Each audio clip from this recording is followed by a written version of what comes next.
It's Friday the 12th of May and this is Politics UK.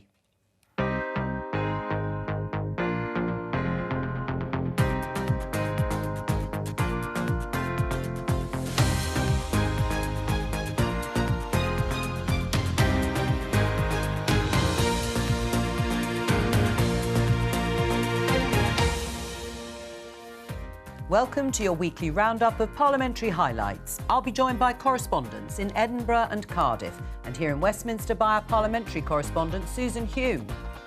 On the programme this week, controversy after police used new powers to arrest several anti-monarchist protesters at the Coronation. Hundreds, I think several hundreds of people on that day, they were able to peacefully protest, as is their absolute right. Many former police officers have warned that these powers put the police in a difficult position and risk undermining the notion of policing by consent. The government says it will make it easier for people to get a doctor's appointment in England. As well as freeing up more staff time, our plan cuts bureaucracy too, so GPs spend less time on paperwork and more time caring for patients. They are breaking their manifesto commitment to recruit 6,000 new GPs. Once again, the Conservatives have overpromised and under-delivered. The illegal migration bill arrives in the House of Lords for a marathon debate. No idea the government has, no proper plans the government has, clueless. All the people who are opposing this bill have nothing to offer by way of a remedy for that problem, which is happening now. And the leader of Wales's pro-independence, Plaid Cymru, resigns after reports of misogyny, harassment and bullying in the party.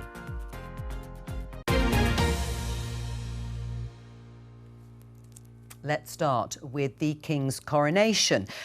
Susan, the streets were packed with people celebrating, of course, but there were also some demonstrators protesting against the monarchy. Now, a number of them were arrested under the newly passed Public Order Act, giving police new powers. What were the demonstrators actually arrested for?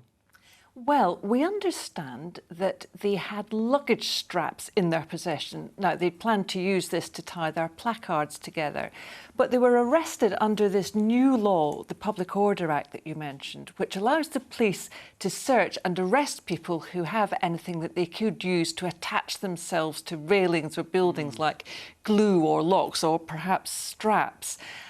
So they were arrested, they were held for some hours and then released without any charge. This had all happened despite the fact they had been talking to the police about how they could protest properly. The Met Police afterwards had expressed regret about the incident. So when it came up in the Commons, there was a bit of "I told you so" going on. Because you may remember, because we discussed this bill a lot while it was going through Parliament, and a lot of the critics said then that it gave the police too much power, that it was too hard for people to demonstrate under this bill. However, the Minister pushed back on that. He said that there were some very real threats to the coronation and it had all gone off very well, nevertheless.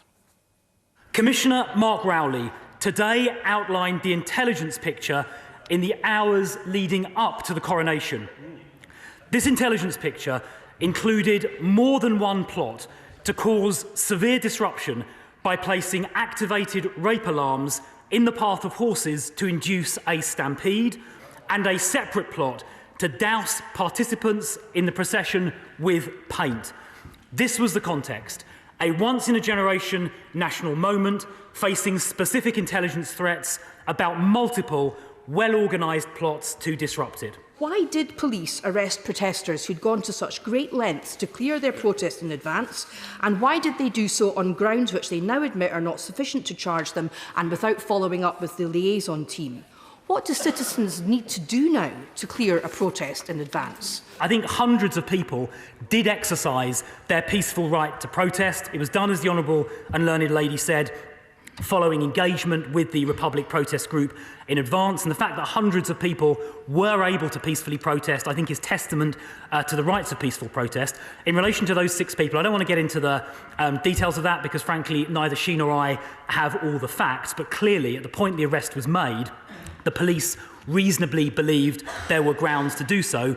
But I emphasise again, for hundreds, I think several hundreds of people on that day, they were able to peacefully protest, as is their absolute right. I have warned him and his colleagues repeatedly that this new power means that people might be arrested for the wrong thing, carrying a bike lock in their bag, or, as happened in this case, some luggage straps.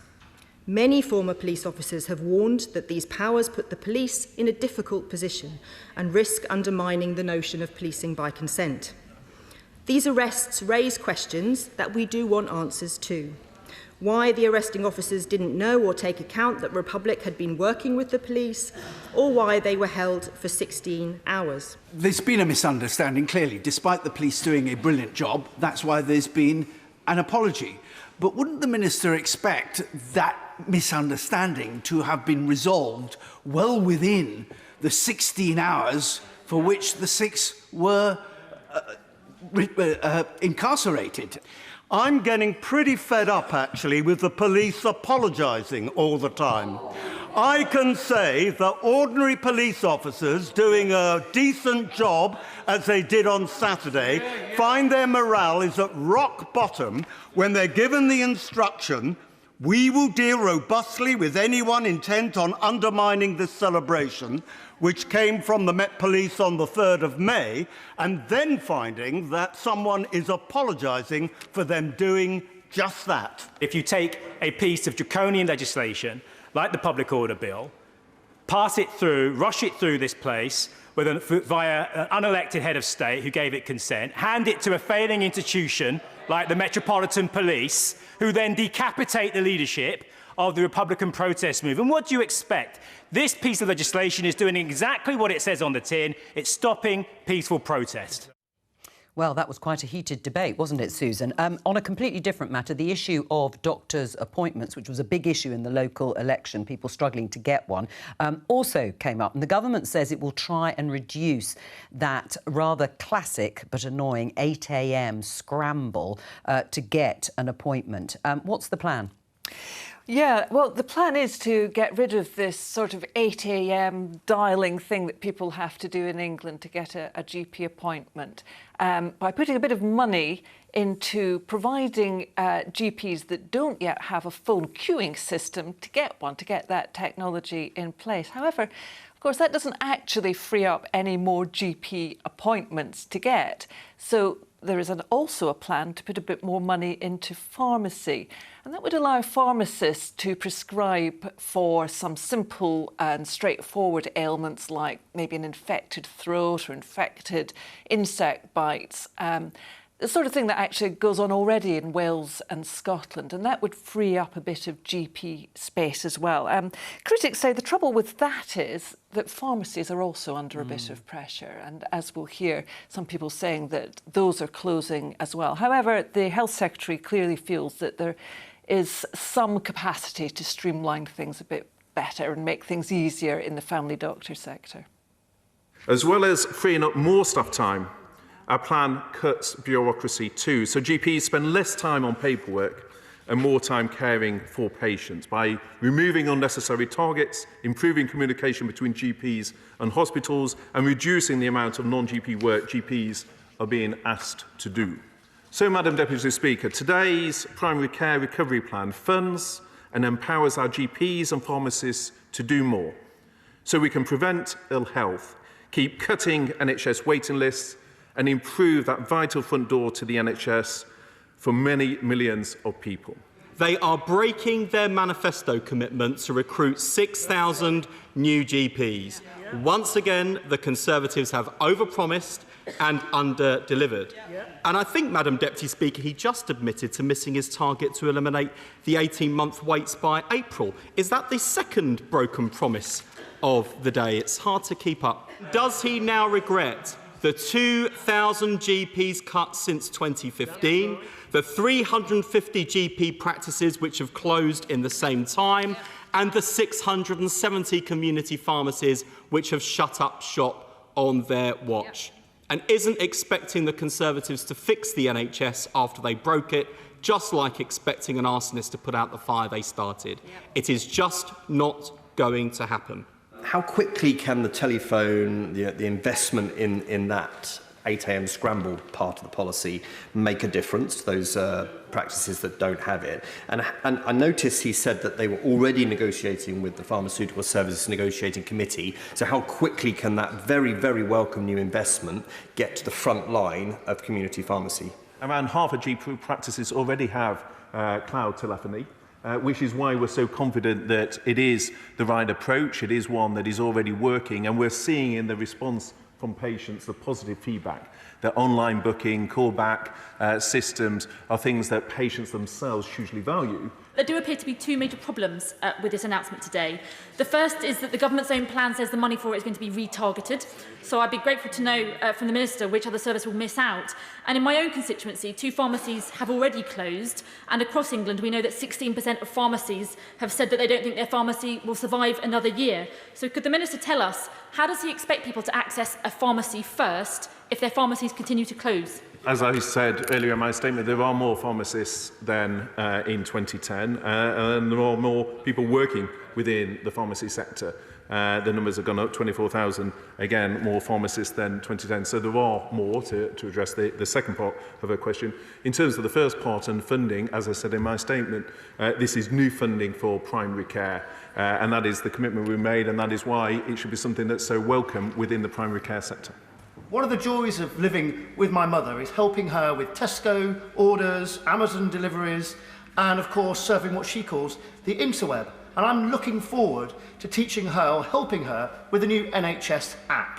Does my right honourable friend agree with me that many more people using the NHS app, including Mrs Bristow, and many more services available on the NHS app, is more convenient for patients and will free up GP time to do what they should be doing? The NHS app is all about empowering the patient, and I think enabling the patient to get the right care in the right place at the right time, to get that care, whether it's from a pharmacist or from the additional roles that we're putting into primary care, or where applicable from the GPs themselves. And the NHS app can free up many of the tasks that are currently placed on primary care practices, such as people phoning for their records, or repeat prescriptions, or some of these other tasks that can be streamlined, and the NHS app is a key part of delivering that. Steve Barclay there, the Health Secretary. Thank you for now, Susan. To Edinburgh and to Holyrood and our Scottish political reporter, Jenny Davidson. Jenny, there were no local elections in Scotland last week, as there were in England, but did any of the fallout reach Holyrood? Well, yes, you're right. No local elections here last week, but the English local elections seem to have got everyone in a bit of election fever here too. Of course, there's lots of speculation about what the results mean for a general election next year. And Scottish Labour in particular seeming quite buoyant in the wake of those English election results last week. Now, we had quite a kind of election-focused exchange between Labour and the SNP at First Minister's Questions this week, with Scottish Labour leader Anna Sarwar kind of needling the First Minister a bit about which she'd prefer. Would it be better to have a Labour government or a Conservative government at Westminster? And then a bit of toing and froing between both of them about which party was more like the Conservatives. Now, the SNP have been calling Labour Tory light for some time now, but Anna Sarwar suggesting that recent issues within the SNP make them more like the Conservatives. Presiding Officer, a governing party under investigation by the police. Sexual misconduct allegations, whistleblowers being silenced, division on the backbenches. There's only one party that looks like the Tories, and it's not us, it's the SNP. Now, I know the First Minister is still trying to find his feet. I know the job can be quite confusing for him, but so isn't it the case that he prefers a Tory government because it's cover for his own incompetence? First Minister. You know what the SNP is interested in, Presiding Officer? We're not interested in just getting rid of the Tories for a little while. We want rid of the Tory governments forever. And the way we do that is, of course, for voting for independence. We don't want to replace Tory with Tory light, or Tory with a pale imitation of Tories. And we know that Keir Starmer is lurching to the right. They're little more than a Conservative tribute act. Yes, and of course, Keir Starmer's comments earlier in the week ruling out any deal with the SNP if Labour were to become the biggest party at the next general election but not get an overall majority. That's added some fuel to the fire between Labour and the SNP here too. Right, a fiery debate there, Jenny, but there have also been discussions on a different matter, and that's about removing juries from certain kinds of trials in Scotland. Who's recommending that and why? Well, yes, this forms part of the Victims, Witnesses and Justice Reform Bill, which is actually a very wide-ranging bill proposing quite a number of reforms, significant reforms to the justice system here in Scotland. But the one bit that's really sucking up a lot of attention is a proposal to pilot judge-only trials in rape cases. Now, the reasoning behind this, why it's being considered, is concerns about low conviction rates in rape cases and also concerns that perhaps juries are influenced by rape myths about how victims of rape should or would behave. Now, but this has caused a huge opposition from the legal sector in Scotland over the last week. We've seen solicitors' bar associations across the country coming out and saying their members won't take part in any such pilot in what looks like it could be a near universal boycott. Today we learned that pretty much every defence lawyer in Scotland would boycott a pilot for such juryless trials. No defence solicitor in their right mind would advise their client to participate in a pilot of this nature and a judge-only trial for the most serious of crimes. So I have to ask the Cabinet Secretary, if the accused has no solicitor, it begs the question how on earth the trial could even be a trial, never mind a fair one. Research has shown that prejudice and preconceived notions of some jury members have dictated the outcome of these trials. And so with the proviso that the judge appointed is trauma-aware, I think this could be a great step forward for victims. So it is time, Presiding Officer, that we have the courage to acknowledge problems where they exist, whether that is the long-standing and significant disparity in conviction rates for rape in comparison to other offences, and that we need to own these problems and that we need to seek to solve them, admittedly even though there's no monopoly of wisdom. And we need to have the courage to debate evidence, and comments such as soft-touch justice, in my view, are soft in substance and drag down the debate that we all seek to have. And to those who oppose any aspect of the Victim, Witnesses and Justice Reform Bill, my challenge to you is, if not this, what? And if not now, when? Now, the bill's still at a very early stage, so we're nowhere near actually having any such pilots. But with this one issue overshadowing all the rest of the bill and the proposed reforms that actually there's quite widespread agreement on, this is something there's going to be a lot more discussion about.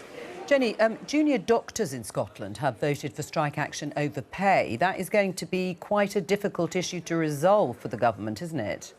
That's right. Now, a ballot of junior doctors closed last Friday with them voting overwhelmingly in favour of strike action, 97% voting in favour of a 3-day, 72-hour strike here in Scotland. Now, junior doctors, they're looking for a 23.5% pay increase on top of inflation. They say that's how their pay has been eroded over the last 15 years since 2008, and that's what would be needed to restore it to previous levels. And it's the first major challenge for the new Health Secretary, Michael Matheson, and he was asked this week how he plans to deal with it. With 1 in 7 patients currently on waiting lists and the worst ever performance in tackling cancer on record, the Scottish Government simply must avoid strike action, which will make matters worse. I think he will agree with me that warm words will not cut it. The First Minister, in his first week in office, announced spending of £61 million, so we know that where there is the political will, there is a way. If the Cabinet Secretary, however, is unable to negotiate a settlement, can he outline the contingency plans he has in place to cover the proposed 72-hour period of industrial action? If I look at the issue of junior doctors in itself, we only have to look at the existing statistics in terms of recruitment into NHS Scotland. We have now filled more posts in 2022 than any other year since records began back in 2013. It is clearly still a very attractive place for junior doctors to work, but clearly there are Serious concerns that we need to address, and I am determined to do that. What I can also say to the member is that I have already asked health boards to put contingency plans in place should we be in a situation where, unfortunately, industrial action does take place, because it will be very disruptive. The nature of what those contingency plans will be is dependent upon any derogations which are agreed with the Junior Doctors Committee when they are, or if they are, taking industrial action. Now, it's not certain at this stage that strikes will go ahead. Both sides are really keen to resolve this without strike action, and pay discussions are still ongoing. But as well as for the Health Secretary, it's also a big challenge for the First Minister, Humza Yousaf, who throughout the SNP leadership campaign was talking about his record on avoiding strike action in the NHS in his previous role as Health Secretary. Thanks very much, Jenny. Jenny Davidson there, Scotland political reporter at Holyrood. Back here to Westminster with Susan. We saw Prime Minister's questions. It was the first, of course, since the local election results in which the Conservatives lost more than 1,000 council seats. Was Rishi Sunak on the defensive, or did he come out swinging? Well, you know, when he came into the chamber, there was the usual big cheer, maybe an even bigger one from Conservatives who were putting on a brave face. I mean, they wouldn't want to come over as glum or mutinous after those results. But as you might imagine, Keir Starmer had come along with lots of merry quips at the Prime Minister's expense, and Rishi Sunak would have expected that. He had a few lines himself to get back at Keir Starmer, and he was sort of fizzing with energy, actually, and bouncing on his toes. He certainly wasn't apologising for anything. One thing I thought, I was up in the press gallery watching this, and I did get a slight sense that he was so energetic it was almost slightly favoured, but I don't know. But have a look, see what you think. This time last week, the Prime Minister had to correct the record on misleading claims he made about employment numbers. Can he provide a further update? Now he's cost 1,000 Tory councillors their jobs. Maybe I can just offer the honourable gentleman a tiny bit of advice from one of his predecessors,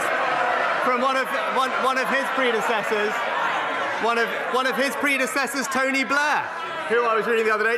What did Tony Blair, he said the right honourable gentleman can be as cocky as he likes about the local elections. Come a general election, policy counts. And we know, Mr. Speaker,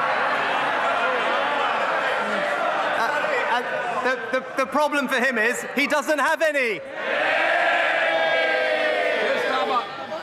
The Prime Minister said he was going to lose 1,000 seats, and then he managed it. After 13 years, a Tory promise they actually haven't broken. And this is the Prime Minister who's only had to fight for two things in his life. Last year, he lost a Tory beauty contest to the member for South West Norfolk, who then lost to a lettuce. Last week, when he finally came into contact with voters, he lost everywhere. No matter who the electorate is, the Prime Minister keeps entering a two-horse race and somehow finishing third. Given his track record, who does he think he's actually got a mandate from? Mr. Speaker, it's a bit rich to hear about mandates from the person who's broken every single promise he was elected on. I mean, go through the list, Mr. Speaker. Nationalisations, NHS outsourcing, universal credit, and now tuition fees. Mr. Speaker, he was for them all before he was against them. He's not just the softie, he's the flaky too. Well, Mr. Speaker, I can understand why the Prime Minister's trying to wish away his terrible results, but peddling nonsense just doesn't work. Up and down the country, people want the government to focus on the cost of living, but he's got no answers. Is he planning to carry on as if nothing happened and ignore the message he was sent last week?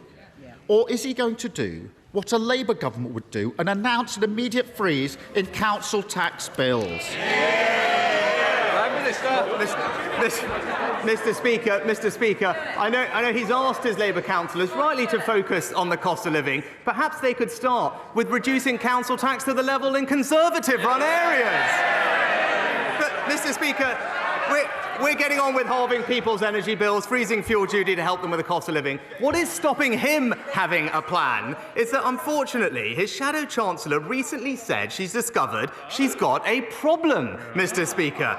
She realised that she actually, this is what she said, she actually has to, shock horror, say where the money's going to come from. With a £90 billion black hole in her plans, she's got a lot of work to do. This is the price of having a tired, worn-out government fronted by a Prime Minister who boasts he's never had a working-class friend. He's smiling his way through the cost-of-living crisis, gloating about success while waiting lists grow. He's pretending that crime, house building, schools are all just doing fine, while handing the country 24 tax rises, all with his name on them.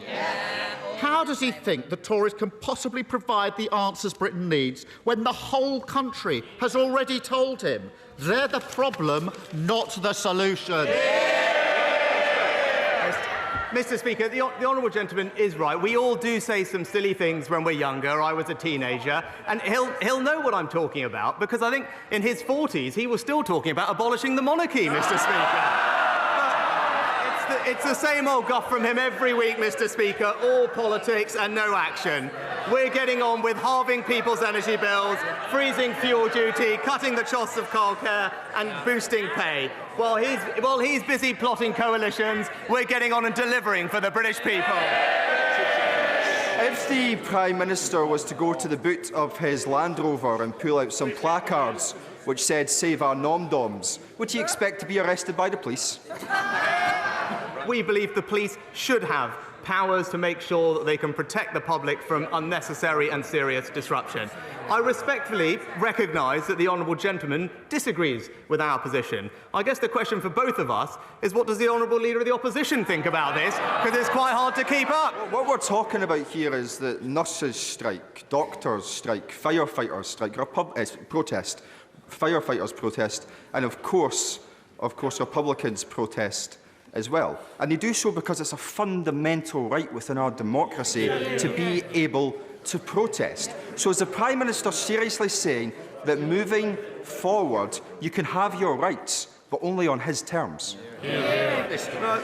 Mr. Speaker, it is also the right of the British public to be able to go about their ordinary day-to-day lives without undue serious disruption. That's why it's right that the police have extra powers. I respect that the honourable gentleman disagrees with that, but we think it is right, and people will see every day on TV, their lives being disrupted. They're not able to get to school, to get to hospital appointments, and indeed to get to work. They should be able to do that, and the police should have powers to stop those who are preventing that from happening. A lively Prime Minister's questions. Susan, after nearly 6 years since Grenfell Tower, that terrible fire in West London in which 72 people died, dangerous cladding on buildings is still blighting so many people's and residents' lives. And that issue was raised again in the House of Commons this week. Yeah, in the form of a campaign by the Conservative MP Tom Hunt. He wants a legally binding code of conduct for the builders who are meant to be putting these cladding problems right. Now, of course, people want the cladding sorted out, but here's a constituency case. I'm not sure that it's the only one around the country either, of a high-rise block that was meant to be having this cladding work done, so it was wrapped in plastic while the work was supposed to be taking place. Trouble was that there were huge delays to the work, and those residents are, I understand, about to go into their third summer wrapped in plastic, no natural light, can't open their windows, must be absolutely miserable. Tom Hunt says he's had no joy out of the builders, so he's brought it to the floor of the Commons to try and get a bit of traction from there. There has rightly been a lot of focus in this place and also across the country on the need to make high buildings, in particular high-rise buildings, safe. Next month is the 6-year anniversary of the Grenfell tragedy, and everyone in this House would remember every single person who lost their life in that tragedy. And it is right that there's been a huge focus in the aftermath of that on making sure that buildings are safe. It's got a lot of attention. But what's got slightly less attention, Madam Deputy Speaker, is how these works are carried out. In Ipswich, we have a number of examples of cladding remediation works taking place. We have one key example where there has been no respect for the residents that are expected to continue to live inside of those buildings as the works are taking place. I've spoken to the Minister here before about the case of St Francis Tower, in the heart of my constituency. When the shrink wrap initially went on St Francis Tower, it was expected the work would take 8 months. Now, here we are, and it's been almost 2 years, and despite repeated emails and letters from me to the agent, I can't get an answer. I can't get a time scale in terms of when that shrink wrap's going to come off. And let's be clear about what this shrink wrap is. It completely blocks out all natural light. In addition to the main shrink wrap, recently we've had a blue film, which has actually prevented many of the windows from being opened. I've had constituents say that they can't even cook because of poor ventilation. So now is the time, Madam Deputy Speaker, where we have to bring in a code of practice to ensure that these rogue freeholders and rogue agents are held to account for behaving in a way that has had a detrimental and shocking impact on the quality of lives of my constituents, who I stand here today to represent forcefully as I need to. Please, let's make sure, and that is why this bill is necessary, to make sure that it's not a flimsy document, to make sure that these companies that behave in a morally responsible way are held to account. An impassioned contribution there from the Conservative MP Tom Hunt. Thank you very much, Susan Hume. We'll be back to you in just a moment because we're going to Cardiff and our Wales political reporter Cemlyn Davis is there. Hello to you at the Senedd. Cemlyn, let's start with the resignation of Plaid Cymru's leader Adam Price this week. Talk us through what happened. Yes, this was announced late on Wednesday evening after a hastily arranged meeting of Plaid Cymru's governing body, its National Executive Committee, and following 24 hours of intense speculation about Adam Price's position. And his resignation came a week after a damning report was published describing a culture of harassment, bullying and misogyny within the party. And that report had been prepared by a former Plaid Cymru politician who had been asked to carry out a review following complaints. And when it was published, Mr Price said that he would be staying on in order to put things right. And it appears that decision was based on conversations with senior party figures who thought it right that he should continue. But by Wednesday, Mr Price said that it had become clear that he no longer had the united support of his colleagues, and so he was stepping down. And he'll be replaced in the short term by North Wales MS Llyr Griffith, and a more permanent successor will be appointed by the summer. Thank you for bringing us up to date on that story. Meanwhile, on the floor of the Senedd, there was a discussion about the new voter ID rules that were in place for the first time in the English local elections last week, caused some controversy during those elections. What was said? Yeah, that's right. Now, there were no elections in Wales last week, of course, but what happened in England was discussed, including the fact that some people weren't able to vote as a result of those changes to the voter ID rules.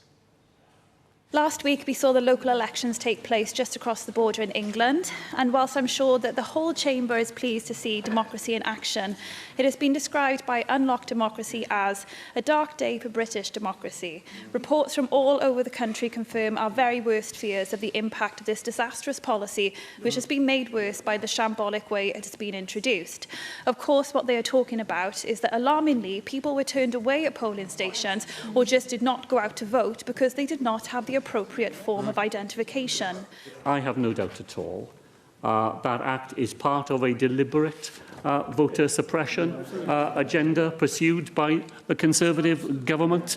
The way they think they can win elections is to learn the lessons from the far right in the United States, and that is to make it more difficult for people who might not support them to turn up and cast their vote.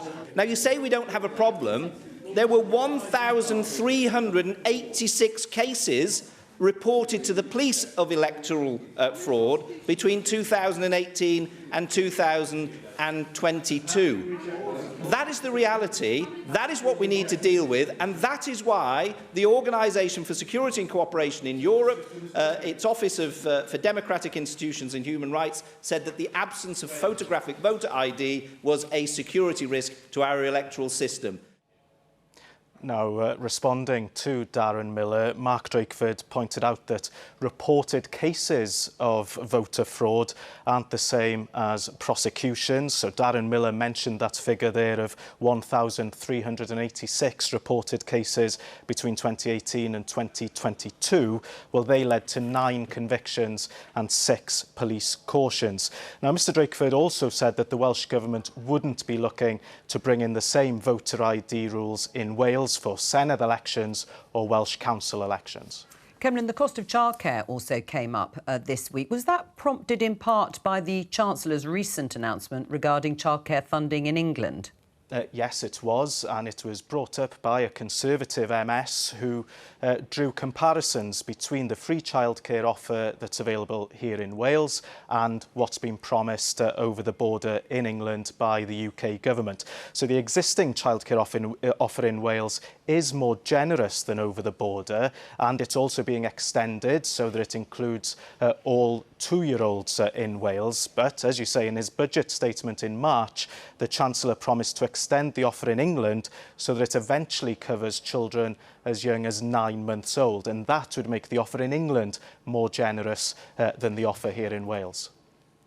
The incredibly high cost in childcare is forcing many people in Wales, particularly women, out of the job market.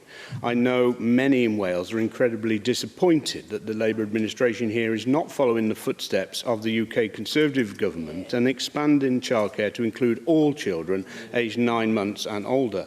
Your cooperation agreement with Plaid Cymru does offer a much less generous scheme, but even that seems to have stalled. Concerningly, last month, a Welsh Government minister said that your flagship childcare policy would not happen if more nursery workers could not be recruited. A responsibility lies directly at the feet of the Welsh Government. Minister, what financial commitments is the Welsh Government making in order to attract more staff to the childcare sector? And when can parents of children under the age of 3 expect to be listened to? People across Wales do not need to be disappointed because today they have access to a better and more generous offer here in Wales than is available to people across the border in England. What the UK government has set out is an end goal that they want to get to after the next general election. So, you know, I think the UK government is setting out plans which it has absolutely no intention in reality to deliver.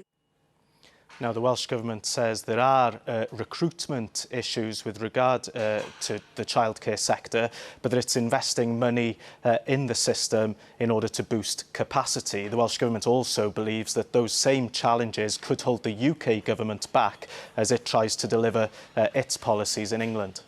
Cemlyn Davies there at the Senedd. Thank you very much. Let's return to Westminster and to Susan Hume and talk about the illegal migration bill. Now, the government's plan to stop the small boats in the Channel was the subject of a very lengthy debate in the House of Lords. I think it was the first time they'd really had a chance to debate and discuss it. Is this the start, Susan, of a pretty rough ride for this bill, which will be sort of pulled apart, if you like, in the upper house? Yeah, I think you're right, Joe. I mean, rough and lengthy because they don't timetable the passage of bills in the House of Lords either. Let's just recap what this is all about. The Prime Minister has made it one of the pledges of his leadership to stop people travelling across the Channel to the UK in these small boats. There are more than 45,000 people did it last year, up from almost none just 4 years before that. The illegal migration bill aims to stop that by meaning that anyone arriving that way, anyone arriving not by a recognised refugee scheme would be detained and then removed to somewhere like Rwanda, for example. And ministers hope that that would be a deterrent to stop people trying to make the journey in the first place. But it is hugely controversial. The Archbishop of Canterbury was extremely outspoken in the debate in the House of Lords about it. The bill's already been through the Commons, where it came through unscathed, as you would expect, because, of course, the government has a majority in the Commons. That's why it's the government. It doesn't have a majority in the House of Lords. And that's where changes are made. The government gets defeated, but also there are many more negotiations, conversations with ministers, so things can be changed there. Sometimes ministers come round to their way of thinking and, bring in changes themselves for that matter. However, at this early stage, the minister was adamant that this was the right way forward. We have to stop the boats. And I welcome the fact that this objective is shared across the political spectrum. The issue today before your Lordship's House is how best to achieve this shared objective. We also need new legislation to make it unambiguously clear that if you enter the UK illegally, you will not be allowed to stay here. Instead, you will be liable to be detained and will be swiftly returned, either back to your home country or to a safe third country. Illegal migration is not fair, and it is not right. And it is not fair on the British communities whose public services and housing are under pressure. It is not fair on those who work hard and obey the law to come to the UK through established routes. And it is not fair on the people travelling in the small boats themselves, who are placed in peril at the hands of the people smugglers. Those with the drive and determination to make such long and perilous journeys are just the sort of people who will work hard, positively contribute to society and support their families. The complete opposite to how this government seeks to portray those seeking asylum. This bill would undermine the rule of law, with ministers being able to ignore the rulings of judges. And at the same time, my lords, we are asking Russia and China to abide by international rule of law. No matter if you are fleeing persecution, war, or being trafficked, you will be locked up. Thousands upon thousands to be locked up. But the government won't even give a number. There are approximately 2,000 places available at the moment. How many more cruise ships, military barges or camps are needed? Where are they? When will they be available? No idea the government has. No proper plans the government has. Clueless. In the New Testament, in Matthew chapter 25, Jesus calls us to welcome the stranger. That call has been part of the history and culture in this country for centuries and was part of the drive for the Modern Slavery Act. I urge the government to reconsider much of the bill which fails to live up to our history, our moral responsibility, and our political and international interests. I have listened very carefully to the speeches that have been made, and I have yet to hear a remedy from anyone who opposes this bill as to how we are going to stop the boats. I hear a lot about the rights of children and the rights of people fleeing persecution, much of which I support. But I cannot support the idea of people drowning in the English Channel, fleeing from a safe country, which is France. To be drowned in the English Channel and watch your children being taken by the sea must be the most horrendous experience. And yet all the people who are opposing this bill have nothing to offer by way of a remedy for that problem, which is happening now. We should seek to build asylum and immigration system based on the rule of law and on dignity. Systems which could sustain to be replicated globally. His Majesty's government should always defend international law, which makes us all safer. This includes the right to asylum. We should create the long-promised safe routes to refugees, address the asylum backlog so that decisions are made quickly, firmly but fairly, not arbitrarily, and strengthen international cooperation to reduce the push factors from climate change to insecurity, which drive people to make perilous journeys in search of safety. That is how we will end the dangerous channel crossings. Susan, thank you very much. That's all we have time for Politics UK this week. I'll be back with Politics Live on Monday at 12:15 on BBC Two and the iPlayer. From all of us here, bye-bye.